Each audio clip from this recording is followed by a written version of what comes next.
if you could take a moment and go to thegrowingbanddirector.com to give at least $5 or $3 a month, and it helps the content continue to be created for you to help our profession grow. Let's go back to our scheduled episode. Welcome back to the Growing Band Director podcast. This is episode number 252, talking about grade 1, 2, and 3 festival jazz music. You're with Julius Tolentino. Julius, how are you?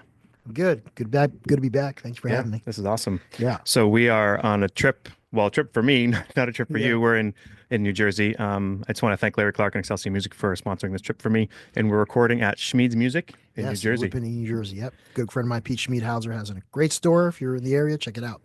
Yeah, we just recorded a beginner improv class. Well, Yep. you've recorded an improv class, and we're going to share that with people later on this summer. So our goal with this is we're gonna give people 9 charts today. Hmm. And then in 2 weeks, they're going to get another 9. And then 2 more weeks, another 9. And the way we have it broken up is basically like a 3-tune set at the grade 1, a 3-tune set at the grade 2, and a 3-tune set at the grade 3 level. And we'll talk about each one a little bit. And then we'll, listen to at least a clip of the tune as Right. well. So Awesome. before we do that, just some brief, like when you're like doing a program, Hmm. thinking about the tools you have, like who Right. are your players? Right. Are you picky with the music you choose? Oh, very picky. That's I think one of our biggest tools as a band director is the repertoire that we pick, and it's one of the things that are really important, especially with jazz music, picking music from the jazz canon and giving them the history and teaching them more than just the notes, but teaching about the music and the great musicians that created this music. So it's a great tool. Yeah, love it.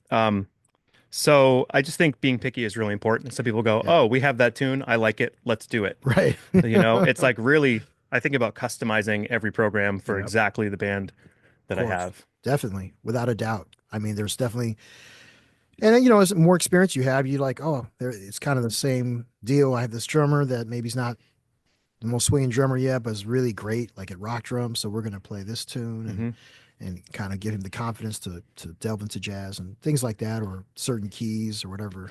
And for each one of these, we're going to talk about like the tune, maybe the improvisation, why, because Yep. like what are you going to do to improvise over it, Exactly. and what you need and what it's written for and all that. So, Awesome. so let's start with grade 1. Okay. So here's a grade 1 set. It's going to start with an opening blues, as many tunes we'll use today are. Yeah. This is the Mike Story arrangement of the Benny Golson tune, 5 Spot After Dark. Yeah. I had actually never heard this tune before kind of creating for this series. Right. Right. I like that it's a G minor blues. Right. Like that's super cool. Yeah. What else did you like about it? Well, I mean, it's a simple and swinging chart. It's just a big, like you said, it's a simple G minor blues.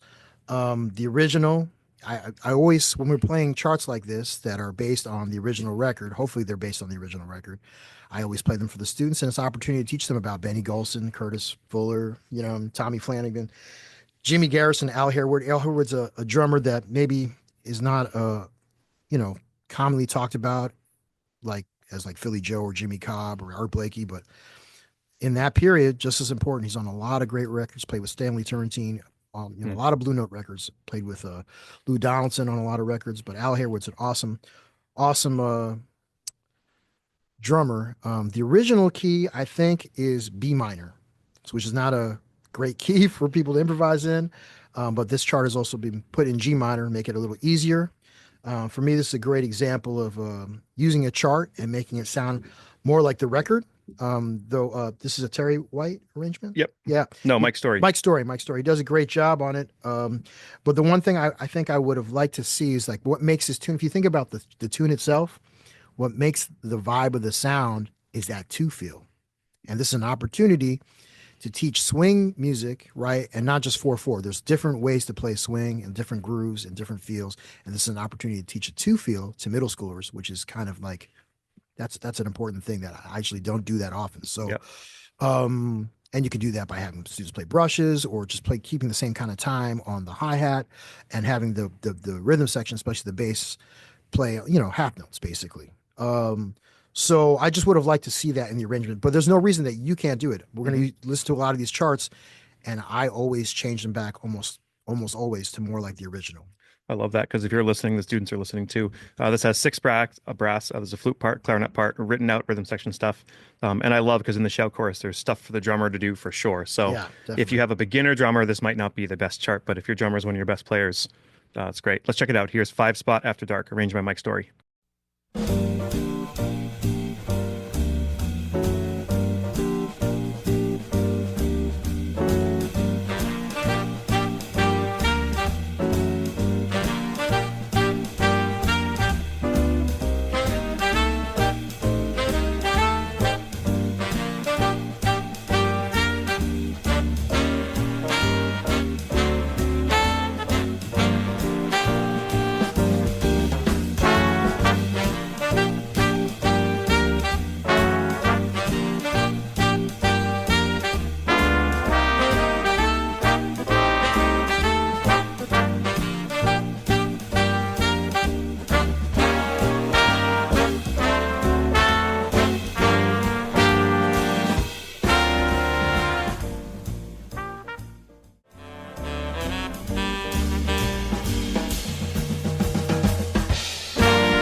Again, we're going to put these in an order of where you could do them as a performance set.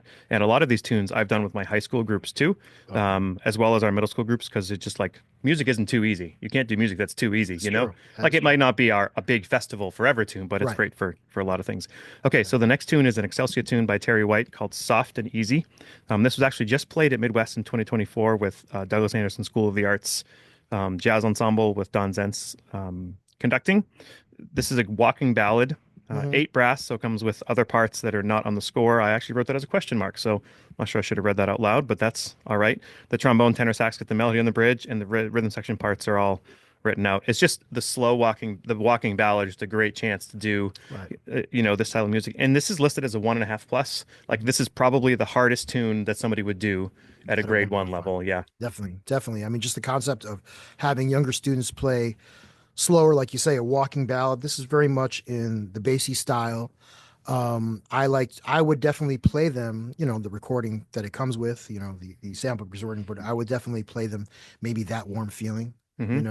It really kind of models that kind of same sound of the horn players playing a lyrical melody, but swinging and maybe even have the drummer start playing brushes on this one.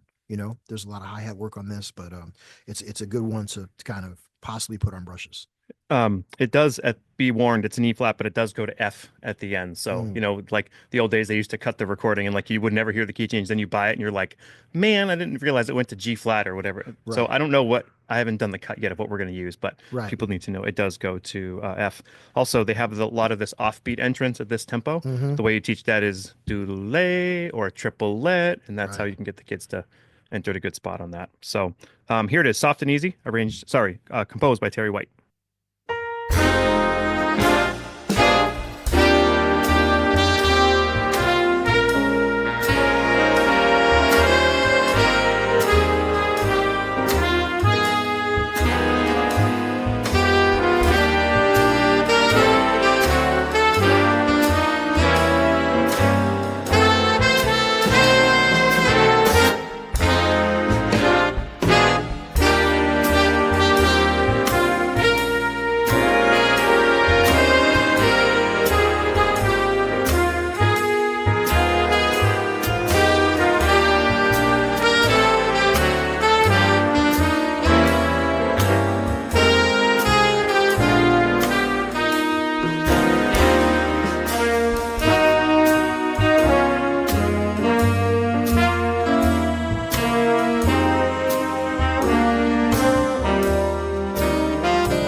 third chart on this series is similar to a swing, but it's not. It's a shuffle.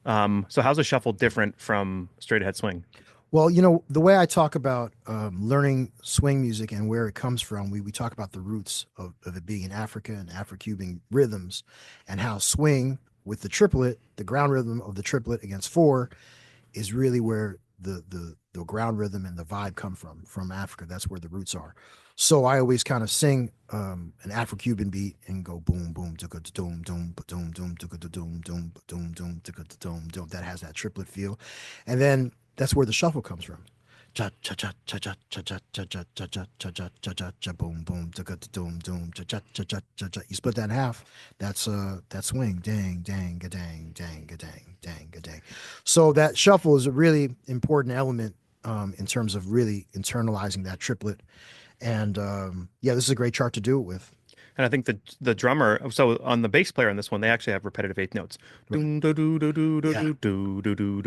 Right. So it's a little bit harder, but interesting for the bass player. And I think on Yeah. drums, like I've heard kids do shuffle really basic, where you literally Yeah. play swing with like some four on the floor with the bass drum, but not too Right. heavy because that can Yeah. get. There's like to me, there's like a, you know, it's kind of more like a rock shuffle where they're almost repeating it a little bit, like leading more with the snare drum. Yep.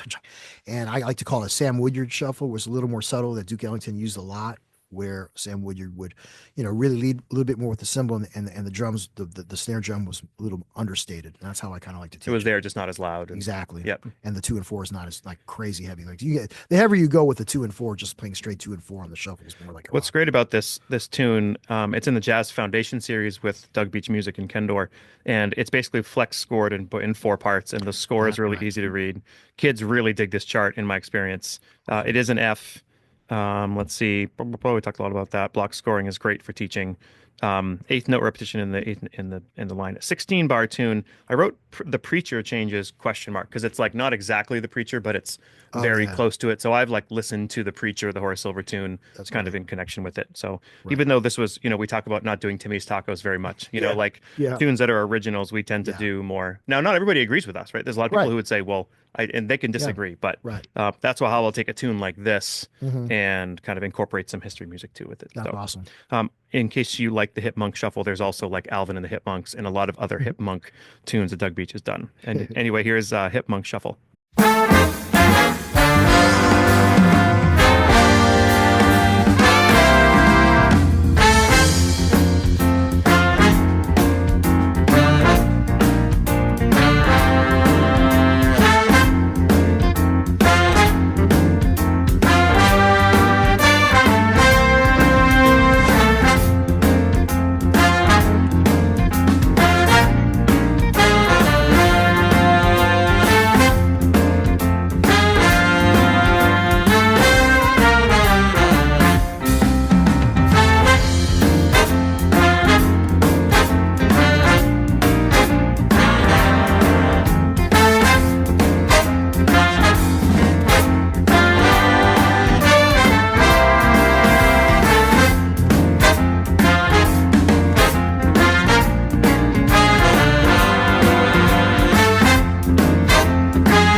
Excelsior Music Publishing is proud to sponsor the Growing Band Director podcast. Excelsior Music Publishing provides new music for concert band, jazz ensemble, solo and ensemble, and books for all levels and occasions.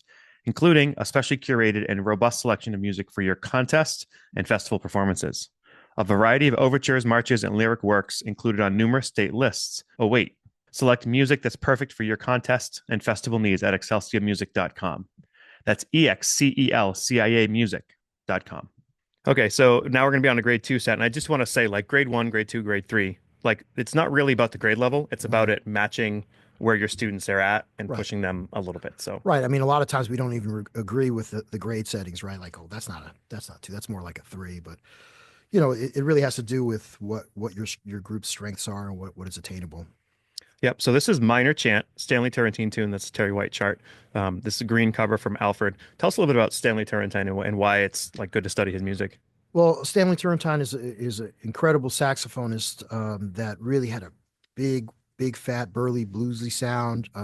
Really heavily influenced by one of my former employees, the great Illinois Jaquette, who I played with for many years, and you can hear that in Stanley's sound. But he did his own thing with him, became very popular, playing more like I guess like they would call R&B saxophone. But all of those early Blue Note records that he did were super soulful. Came from musical families. Dad played saxophone. I think his mom maybe was a vocalist, and his brother Tommy Turrentino, a really underrated bebop trumpet player that he often played with. He married Shirley Scott. In I think around 1960, and so they did a lot of records together. The great Shirley Scott, organist and pianist, great Pittsburgh musician. This tune, Minor Chant, originally had Horace Parlan, George Tucker, and Al Harewood again. We talked about Al Harewood earlier. Yeah, the original recording is in F minor, and this is an F minor with a little key change at the end. I think what's you spoke about halftime earlier. This one does have the halftime going to 4/4 in it. Yeah, exactly. Put the metronome on. Yeah, do it because they'll rush and drag. Exactly. So this one does have that 2 feel going to 4/4, which is awesome. What I love about this one too, that I haven't heard too many, especially at this grade level, is something I call like the soft shout chorus that we hear bassy band do all the time. Then they go really big. Soft shout chorus meaning like everybody's kind of playing a unison kind of thing, and then that second chorus they rip. So this is a great version of a great example of a soft shout chorus going to a loud. Yeah, and there's room for like the way it's written. There's a tenor, trumpet, alto, and trombone, like all the horn soloists. And I wrote that out too, but I also wrote in my notes, it doesn't matter. Like, yeah, it doesn't matter if this chart is great for your band, but it's like, well, we don't have a trombone soloist. Right. Okay, we'll tell them to play the background and put it in. Just take the time to put it wherever. Yeah, I mean, I would just feature the strongest soloists, the people that are willing to do it or really want to do it, and leave it at that. It could be 2 alto players, it could be 3 alto players. Logistically, the fact that you're doing an F minor tune at grade 2, like already they're going to miss all the D flat concerts. So, right. So like there's a big challenge in there. I mean, the educational part of this is just awesome. Right. So let's check it out. Here's Minor Chant, Terry White.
So the next tune we have is technically our ballad, but we were talking about like we're putting these in groups of three because I wanted to have something that wasn't traditional jazz in this set, but this Right. could be a third tune as well. This is Yeah. True North by Mike Dana. It's a Kendora chart. It's very contemporary ECM feel with a lot of cross stick snare drum quarter notes, which is kind of a cool thing. Yeah. Some a little bit of mixed meter. I think it's just the occasional 2/4 bar that comes up, and it starts with this duet of alto sax and bass, which Yeah. is which is pretty cool.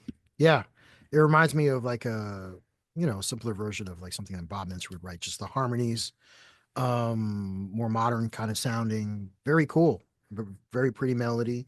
You could easily, like you're saying, with the drums, kind of go into almost a chicka chicka chicka Hmm. chicka, straight eighth kind of chord notes on all four beats, kind of give that vibe. Yeah, very cool chart. And what's great about this, for especially for a grade two, to have your students kind of be able to tune the harmonies that are a little, maybe they're not used to hearing.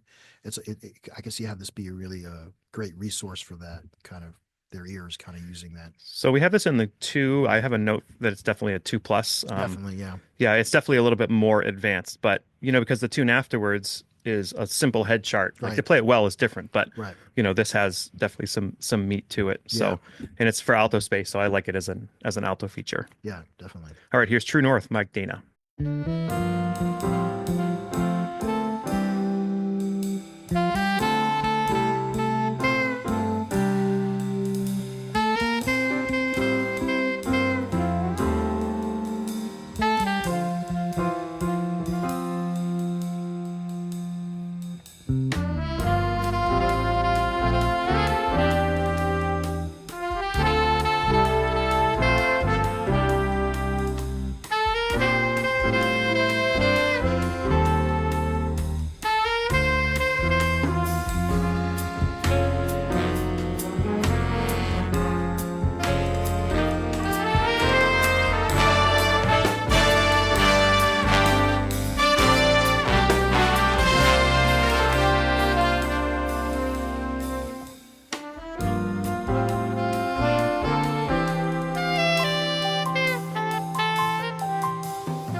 So the third tune we have on this grade two set is a tune called Second Line or Joe Avery Blues, traditional New Orleans tune arranged by Victor Goines.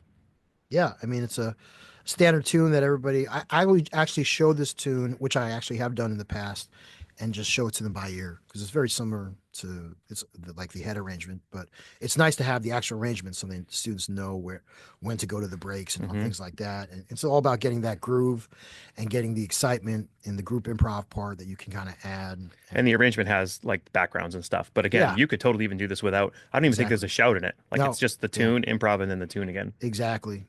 And you mentioned the young trombone shorty video of Witten playing back in the day, and I think trombone shorty's like 11 years old on or I think it's something. 13, but yeah, 13. like it says Says in that the in the thing. thing. Yeah, it says it. And unfortunately, my son's a trombone player. He's like, Yeah. he puffs his cheeks, but you tell me not Oh, to. I'm like, I know, I know, but don't that puff your one cheeks. side. My daughter and I just started learning it together. She's a trombonist, and my son already kind of learned it when he was younger. And, it's on his trumpet. It's just a great, it's just awesome to see somebody young playing so much soulfulness on the trombone, and the reaction from Wynton and the guys. And there's also other versions of this of Wynton playing it, like at Dizzy somewhere. That's a great version. I would definitely show this video in class, and then also rip off the kind of the feeling, and the band kind of chanting It's a after the great opening example thing. of like a very simple tune that pros play. Yes, Um, exactly.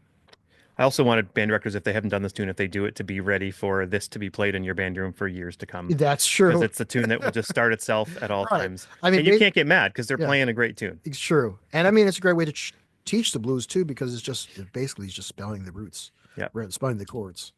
All right, here's second line, arranged by Victor Goines.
Sponsorship for today's podcast is provided in part by Austin Custom Brass. Austin Custom Brass is the largest Adams brass dealer in the United States. Adams Brass makes some of the world's finest trumpets, flugelhorns, trombones, euphoniums, and tubas.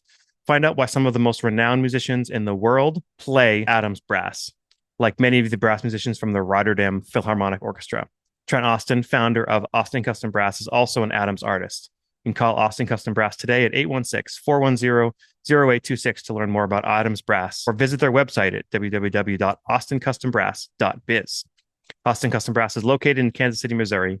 You can visit their shop to try Adams Brass instruments and many other brands of instruments, or You can call them online, have stuff shipped to you. They work with an entire band program. You can do bids in the PO process and fit within your budget and all that. They are an amazing resource for brass players. Check them out.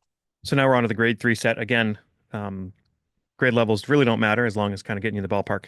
This one is On the Street Where You Live, arranged by Mark Taylor. Eight brass. There's a great vibraphone part. It's just great big band swinging. Originally was off an album, The Stage Door Swings, but it's from My Fair Lady. Yeah, the standard, right. Whenever you have Mark Taylor, you know, he does great work with all different levels. But I would say that's when you really have to trust the arranger more when you're doing like a standard, because you really there's a lot of liberties an arranger can take, and Mark always does a great job. This one has like a really interesting vamp he puts up front, which I think is Mm-hmm. really cool, and I was unexpected for me to hear. And then you know the first half of the A section kind of plays over that vamp, which is really cool. And then it kind of goes into your standard kind of hits. What's good about this one also is the band is playing all the way through this one, through the backgrounds, through the different there's a lot of different segues and short solos. So the band as a whole are playing a lot of rhythmic things, hits together. It's a good one for you know, this level of big Yeah, band this playing. isn't a tune that like you really open up too much. Like on Right. these, the third tune on this set will be one that we open up a little bit more. That's So, true. and then yeah, the end is pretty cool. Yeah. All right, On the Street Where You Live, arranged by Mark Taylor.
Okay, so the middle tune we have is from Kansas City Suite of Benny Carter, Meetin' Time.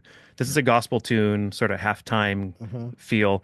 The melody at the beginning and end is in the trombone bucket mutes. Yeah. If you don't own bucket mutes, first of all, get the ones that go in the bell, not over the bell, because the clipping over the bell, sometimes they Mm, don't fit and then they fall. Like if you have them, use them, they're fine. But if you right. can, put them in.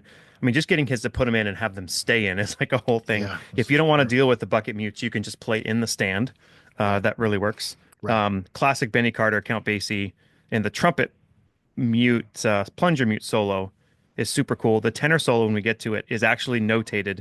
Both these solos are notated in the part. Wow, Not that that's they have to awesome. play them, but you can Right. hear the original soloists Right. and then see what's written. Yeah. I mean, this is a you know, we're talking about the canon of jazz music. This is straight from the Basie band and the great Benny Carter, who, you know, great arranger, you know, genius arranger that doesn't get enough credit for what he did for the music in terms of writing for saxophone solos and things like that, and multi instrumentalist playing obviously great saxophone, but also an awesome trumpet player, and has written a lot of music for commercials and game shows, and like you wouldn't know it, but an incredible musician.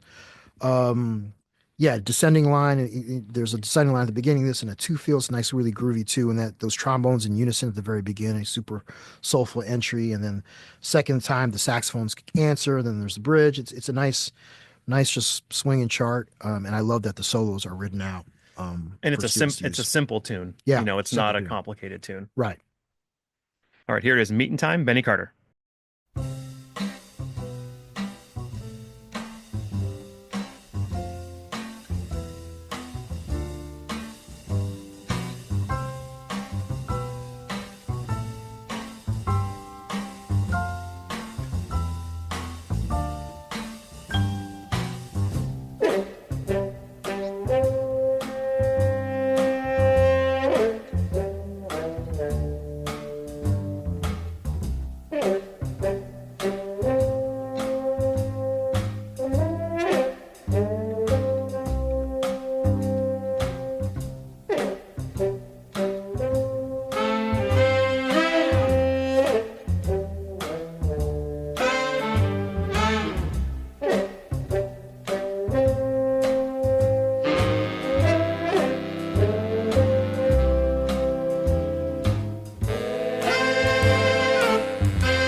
Okay, so the closer on this set that we have in the last one of this episode is Limbo Jazz, arranged by Dave Berger, but originally Coleman Hawkins, Duke Ellington. Yeah, collaboration. Yeah. Yeah, on a record, I think it's called Coleman Hawkins meets Duke Ellington. I can't remember the name of the title, but the original chart is in A flat, and this is Dave Berger did a great job, and he's a Ellingtonia. He really knows about Duke Ellington. Has transcribed or arranged a lot of his charts and has his own big band. I'm assuming that's who the sample recording is by. And what I love about this one is that he took the original and basically, simplified it a little bit for students. But it's in the same key, and he's written out the comping that you hear on the original record, which is slower than his sample recording, which is also very good. You can hear Duke Ellington's kind of comping on this one. It's a tune you can tell the students this is based on Happy Birthday, the chord progression Happy Birthday. Um, like I said, the original recording is just a little bit slower, and Dave Berger's arrangement and his example of it with his, I think it might be his band. He has a great band. I haven't heard them in a long time, but I think they're called the Sultans of Swing, maybe David Berger. But in New York, they're infamous in New York, and great musicians that play in that band. So there's like two sources that you can use, like really good sources. A lot of these sample recordings are very good, but I would highly recommend listening to obviously Duke Ellington, but also listening to Dave Berger's rendition of this. And like we did on Second Line earlier, this is basically a head chart. There is a short shout in this. Yes, it adds a little shout, which but is it's nice. basically like the chart's almost kind of hard to follow because there's like the DS and when to play and when not to play. Right. But it's basically just the tune and then Yeah. backgrounds. Yeah. Oh, another thing about this has the plunger mutes in it Yep. from time to time. So it's a great beginning plunger mute Yep. thing, because it's not, even if you can't get it together, it's not going to really take away from the chart. It's something to just kind of get there. A lot of middle school students can't even reach the plunger mute. Mm-hmm. So I've had that problem with this tune, and You can do it with the hand if you need to. exactly. But straight from Clark Terry, drill a hole in the middle of the plunger Of mute course, so gotta sound do can that. get out when you're Yes, closed. got to have that hole, and then teach them how to cover it entirely and the different positions that CT used to talk about. I remember one year we did this tune, and I had my middle school students just randomly start dancing in the background, doing a little limbo. So it's that kind of a fun Yeah. chart. Sweet. Here's Limbo Jazz, arranged by David Berger.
We sincerely appreciate you taking your valuable time and listening to the Growing Band Director podcast. Your students are very lucky to have a band director like you. If you have any suggestions for episode topics or think you have an area of expertise to share on a show with us, please reach out. If you enjoyed this episode, don't forget to subscribe. And if you want to help spread the word, please give us a 5-star review and tell your band director friends to subscribe as well. We're available on Apple Podcasts, Spotify, our YouTube channel, and wherever you listen to podcasts. Thanks for listening to The Growing Band Director. See you next week.